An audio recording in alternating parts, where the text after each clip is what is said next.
Hey you guys, it's Stella. One of my most popular DMs I get on a daily basis is how to become a plus size model. So many women that follow me on Instagram and subscribe to me on YouTube always ask me this question. I used to respond to them a lot, and I don't do it so much more because I feel so repetitive.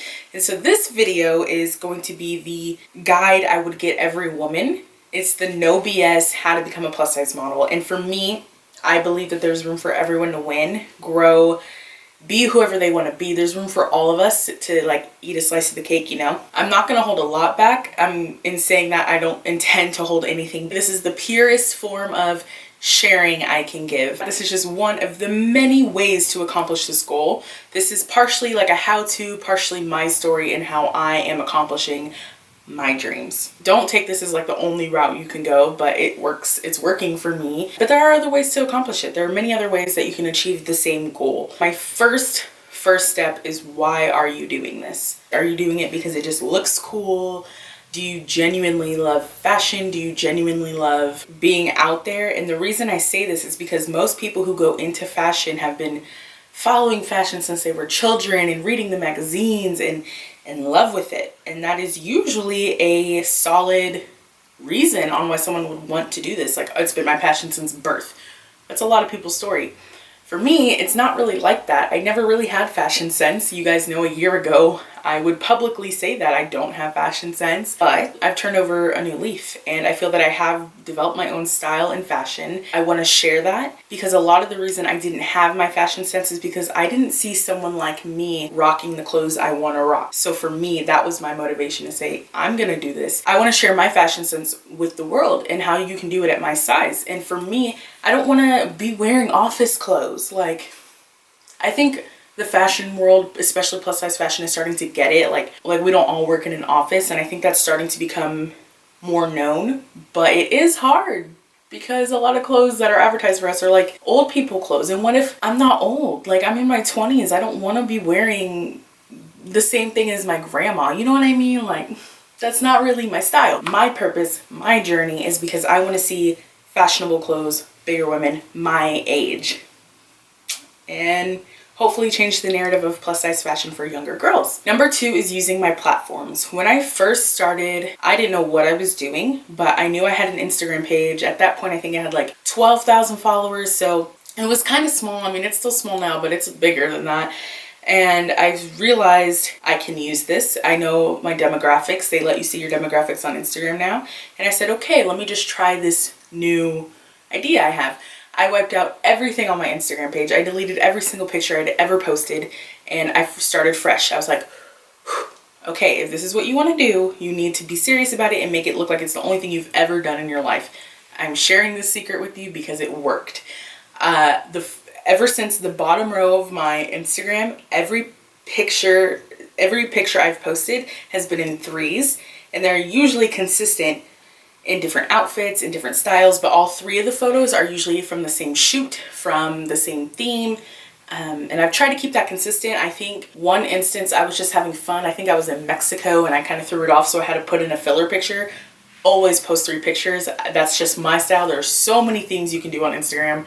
That's just my thing. But in saying that, when I did that, they're all consistent and they all are my best shots from a shoot.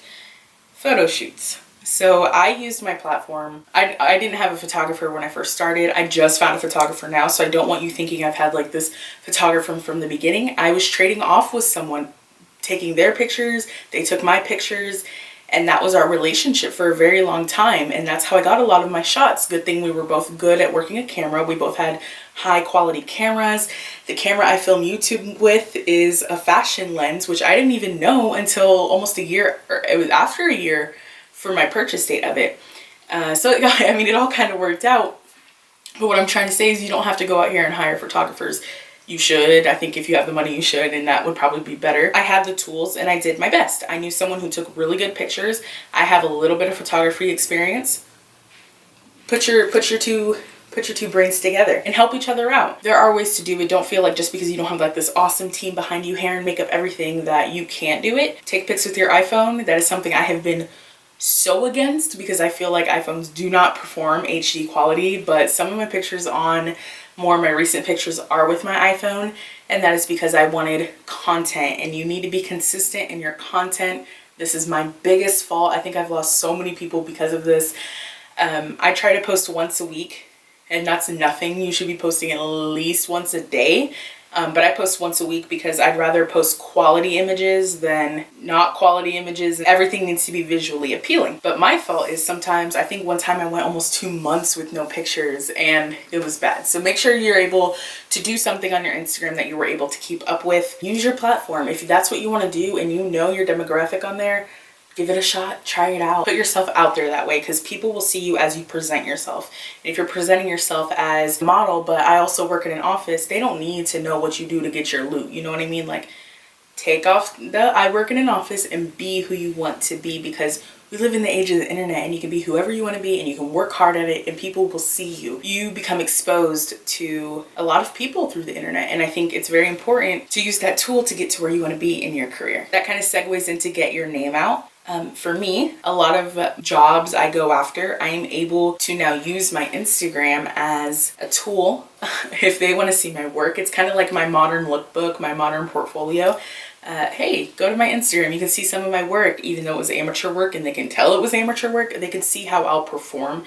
When I show someone my Instagram, or I submit my Instagram handle with work I'm trying to get, they can refer to my Instagram and say, oh, okay, well, 1, she has a lot of followers, and 2, she posts really dope pictures. 3, they can see like where my skill level is. I know it's not Ashley Graham, but they can see where I am and compare it to the people they currently work with. So it's a really big tool. But on top of that, secret, my first modeling gig I ever had was booked off my Instagram handle. She asked me for my Instagram handle. I gave it to her. She went, she DM'd me on Instagram and said, "You're hired. Let's go.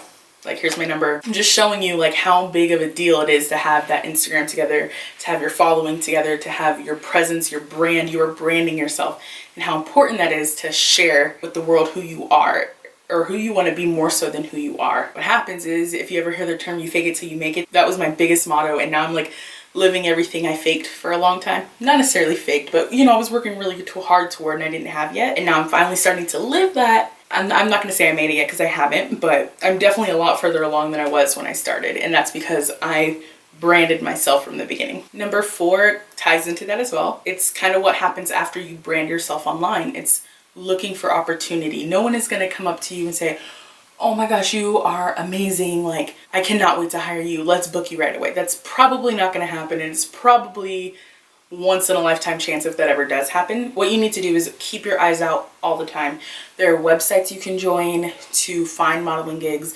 There are open calls for modeling agencies for you to go in, give them a headshot, give them your portfolio, give them your resume and say, "Look at me," take a picture. They'll take a picture of you, you move on. There are continuously ads for women, for plus size models.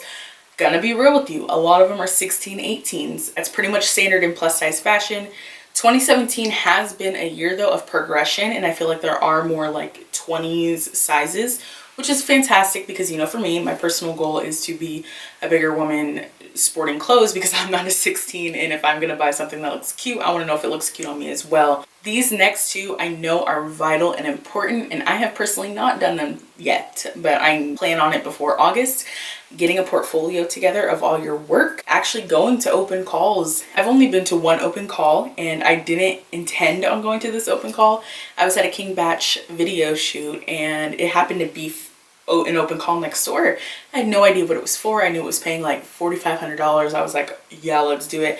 I didn't get it, but it was my first open call, and I definitely went for the experience because I had never done it, and I knew I would need to do it a lot in the future. I would say just get like a portfolio together of your work and actually go in and make the hustle. And if you're in New York or in LA, you definitely have an advantage than most people who live in not either of those 2 places, and you are able to go to modeling agencies firsthand. If you're international, there are hella international modeling agencies. Don't feel like you have to be in America.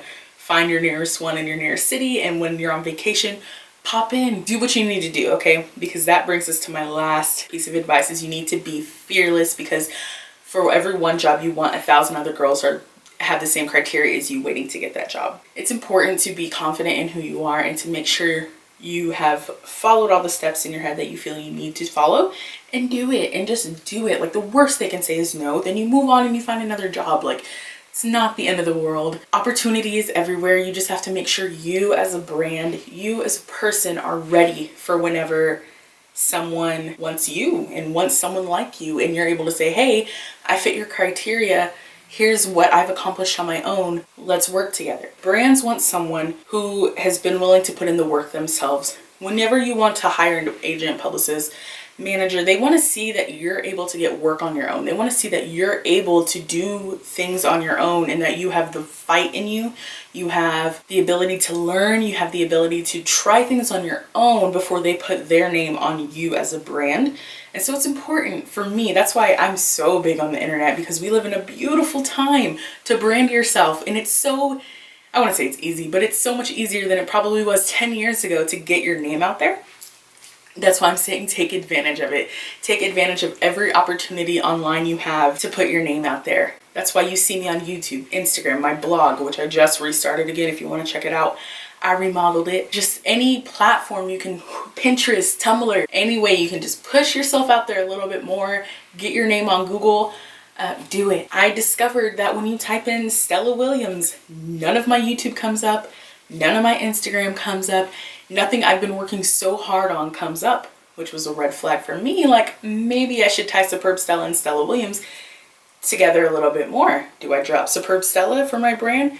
These are things you'll constantly go through because you're evolving. You are constantly becoming a better version of yourself, which in turn people will see. More and more people have come to me now wanting to work together. I am now working with some fashion brands that I have worked so hard to work with, and I thought they didn't want me for the longest time, and now I'm finally getting deals with them. I've planted my feet in what I want to do, and I'm working hard where I am and not getting distracted and doing what I need to do. Don't give up, because I was about to give up on a brand. They finally noticed, and I got an email, and I was like, wow, most people quit right before their big break. Most people quit right before they make it. So I would say just keep going, doing what you want to do. I'm going to end this video here, but I am open to doing a part 2. I'm sure I didn't answer everything, and I'm sure I said things that made you have more questions. I'm open to answering them. Like I said, I'm an open book. I think there's room for all of us to win. I know I left you with probably more questions than answers, but I'm open to answering them. Ask your questions down below,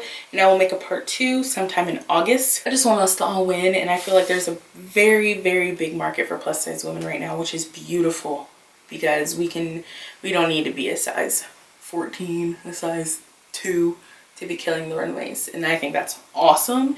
It's something I definitely want to be a part of, a movement I deeply believe in. As always, love, Stella, and I'll see you guys later. Toodles. It's so funny because my first modeling job was with Just Your Face, and it was an incredible shoot, and I was like so freaking out I was working, but she needed a plus size face for makeup, so I did it. All right guys, see you later.